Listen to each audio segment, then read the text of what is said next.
사랑하는 성도 여러분 반갑습니다. 오늘은 출애굽기 19장의 말씀으로 함께 은혜를 나누고자 합니다. 출애굽기 19장에서 이 24장은 이스라엘 백성이 하나님과 맺은 시내산 언약에 대하여서 기록하고 있습니다. 그런 의미에서 이 출애굽기 19장은 시내산에 나타난 하나님의 계시라는 중요한 단락이다라고 그렇게 정의할 수 있습니다.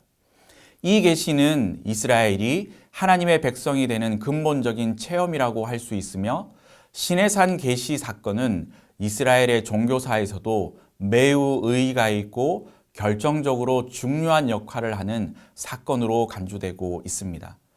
이스라엘 백성이 애굽 땅을 떠난 지 석 달이 되었을 때에 시내 광야에 이르게 되었고 비로소 하나님께서는 이스라엘 백성들과 언약을 맺으십니다.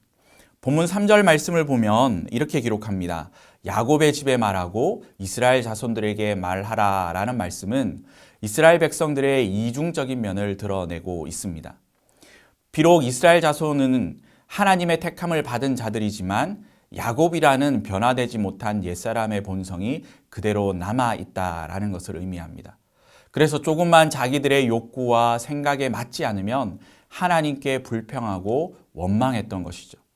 그러나 그러한 이스라엘 백성들을 향한 이 하나님의 계획은 하나님의 소유된 백성이자 제사장 나라가 되며 거룩한 백성이 되게 하는 것이었습니다.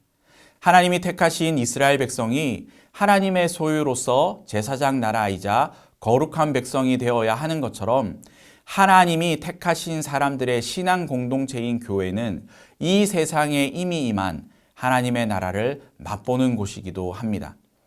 타락한 세상 속에서도 사람들이 그런 세상을 맛보기 위해서 교회로 나오는 것이 아니라 세상과는 다른 하나님 나라를 맛보기 위해서 나옵니다. 이것이 세상의 교회가 있어야 하는 이유입니다.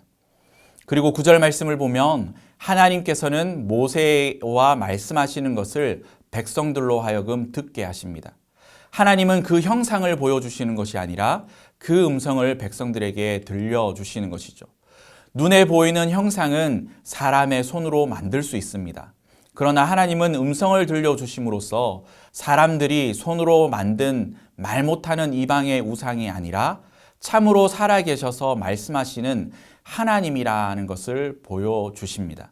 또한 10절과 이 11절 말씀을 보면 사흘 후에 하나님께서는 시내산에서 백성에게 말씀하실 것인데 이스라엘 백성들로 하여금 그 사흘 동안 성결하게 준비하고 옷을 빨며 기다리라 라고 이렇게 말씀하십니다.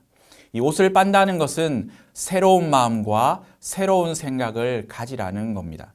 그리고 사흘 동안 이스라엘 백성들은 하나님을 기다렸습니다.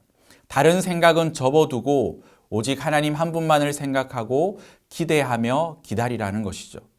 하나님은 우리로 하여금 하나님께 기대를 가지고 있기를 바라십니다. 무슨 말이냐면 우리가 아무런 생각도 없이 하나님 앞에 있는 것이 아니라 우리 삶의 이유와 목적이 하나님께 있다는 것을 알고 기대하기를 원하십니다. 하나님께서는 이스라엘 백성과 언약을 맺으시기 위해 모세로 하여금 그 백성들을 이끌고 시내산으로 나아오라고 하십니다. 12절과 13절 말씀을 보면 하나님께서는 함부로 이스라엘 백성들이 시내산에 올라오지 못하고 그 경계를 정하시고 그 경계를 넘거나 산에 오르는 자는 반드시 죽일 것이다 라고 그렇게 말씀하십니다. 이것은 무엇을 의미하냐면 우리 인간의 죄로 인해 하나님께 가까이 접근할 수 없는 영역이 있다라는 것을 의미합니다. 죄인된 인간은 하나님 앞에 죄가 있는 그대로 나아가게 된다면 그 죄로 인해 즉시 그 자리에서 죽게 됩니다. 하나님은 그만큼 거룩하신 분이기 때문입니다. 그리고 21절과 22절 말씀을 보면 이스라엘 백성들은 이 모든 상황들을 토대로 하여 깨달은 것은 하나님은 두려우신 분이다라는 사실을 깨닫게 됩니다. 애굽 왕보다도 하나님이 더 두려운 분이셨고 마실 물이 없고 먹을 것이 없는 것보다도 하나님이 더 두려운 분이라는 사실을 깨닫게 됩니다. 그러나 사랑하는 성도 여러분, 이스라엘 백성들이 그토록 두려워했던 그 하나님은 오늘날 우리와 아주 가까이서 함께 하십니다. 또한 그 하나님의 거룩하신 영이 우리 안에 함께 하십니다. 우리는 그 하나님의 영의 지배를 받고 인도하심을 따라 살아가는 자들입니다.